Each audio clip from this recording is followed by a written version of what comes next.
It's been a year since Michael Brown was shot and killed in Ferguson, Missouri by police officer Darren Wilson. And has anything changed since then? Well, AJ Plus put together a really interesting video to see whether or not there's any changes in the community and whether or not people feel like there's been any progress at all. Now, we have the full video for you guys in the description box below. Click on the link and you can watch the full thing. But I do have a little snippet for you guys. Let's take a look at that and then we'll discuss. People, I believe, in general, are way more aware of their surroundings and what's going on with them, injustices in their communities, and people want to be involved. Everything now is moving in the right direction, but what we got to do is just keep that pressure on. We can't think now everything is okay. That's the mentality you don't want, but if we hadn't have been doing what we were doing, they wouldn't have got rid of the chief. That now Ferguson would never be the same as long as we keep pressure on it, but I believe it's going in the right direction. If you look at the fact that the African Americans that are on the city council for the first time ever comprise half of the city council, that is an improvement from where we were. We have the first African American city manager, first African American interim city police chief. That dude looks like he's from Boardwalk Empire. He does, doesn't he? yeah. It's kind of incredible. So, as I said, also, you got St. Louis in the summertime, like he's wearing a three-piece suit. Oh, That guy's, he's so dying. hot. He's dying in that. He's so Yeah. hot, like physically hot. But anyway, so you guys can check out the full video in the description box below and subscribe because they put together these really great, field reports, and I love it. Now, it's incredible because, for the most part, as you watch that video, you get a sense that people are positive. They're very skeptical about, anyone who says that things are better and, we should all be happy. They want to push forward. They want more progress. They want to make sure that they deal with the issue of police brutality. And of course, the police department there has been criticized for widespread discrimination and racism in the past. So they're trying to deal with situations like that. And what's also incredible is you watch that and you think, okay, we're finally making progress. And then other things happen. For instance, the Free Thought Project reported that a Facebook group that's titled Police Officers posted an offensive image in advance of the one-year anniversary of Brown's slaying at the hands of police officer Darren Wilson. So what did they post? Well, let's take a quick look. So outrageous. It's beyond outrageous.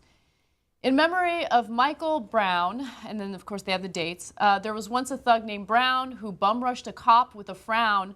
6 bullets later, he met his creator, then his homies burnt down the town. So a Facebook page dedicated to police officials posted this thinking that it's absolutely okay. It originally was posted on a Reddit page that's since been taken down called Coontown. And then it was reposted on a libertarian group called Communism Kills. So this is being passed around and people think it's all fun and games. You bastards. You won. He's dead. His mom lost her son. Like, Darren Wilson is free. Like, just walk away. You won. Don't make a fake memorial and ridicule this kid and hurt his family again. It is so petty. It is so mean. It's almost like they're horrible people, Ben. It's almost like they're you do that, you are a horrible, horrible It's person. almost like they're unhinged, disconnected murderers. Yeah, that's right. It's almost like that's what they are with the power of the state. Those are the guys we give them a gun. Here, go ahead. Go into that community with a gun. We give them a gun. Here, take our gun. You don't have to buy it. Here's a gun. Go in that community. Go in that community. Again, it's just, and Scott Walker at the debate last night said his big point was you have to support the police. You have to support them. And if there's a few people doing it, but this isn't a few people. This is their fucking Facebook post dedicated to police officers, right? So again, this is ignoring the culture, the real problem. The real problem is the culture in America. And again, we're a country of fucking bootlickers. You don't think that those people who make that fake memorial and write that clever little limerick, that they don't feel like Mike Brown and people in Mike Brown's community are at least a little less than them? Of course they do. That's as obvious as the day is long. Most of them will never kill anybody, but they don't care. Mike Brown, hey man, I don't know what Darren Wilson did. You know what? But that Mike Brown kid, he robbed that clerk earlier, and he had it coming.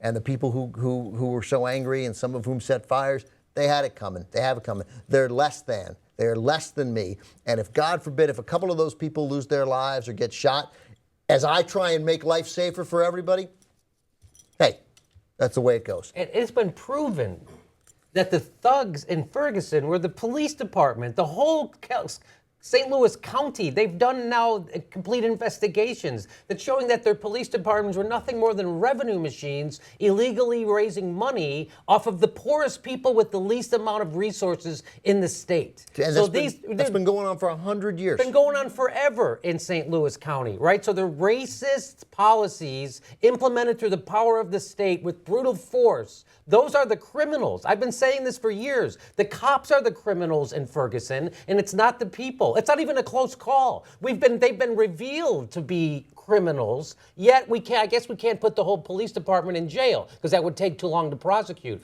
But not only racist emails that were being passed around, but just the practices were racist. Revenue-raising machines off of poor black people for doing things that other white people don't ever have to worry about. So before it was taken down, that fake memorial post, the post actually received 4,000 Facebook likes and was shared more than 1,700 times. Now, there were comments where people were, angry and outraged about it. Just because someone shares it doesn't mean that they actually like it. They might have shared it because they want to make a point about how disgusting the post is. But one person in particular was really outraged by it and wrote a pretty harsh comment toward the administrator of the Facebook page. And then the administrator wrote back and said the following: Mike Brown chose his path, one that has led this country into complete divisiveness. That's right. He's not a martyr. He was a thug who robbed a clerk, then made the adult choice to fight a cop of which he intended to murder. So the same narrative is being repeated over and over again. Look, what he did prior to the incident with Darren Wilson, I get it. He broke a law, okay? He should have been prosecuted for that, and he should have faced charges for that. He did not deserve to die as a result of that. He would have been. We would have. This all would have been taken care of. They had photos of him. They would have showed it around. People would have been like, "Oh yeah, that's Mike Brown.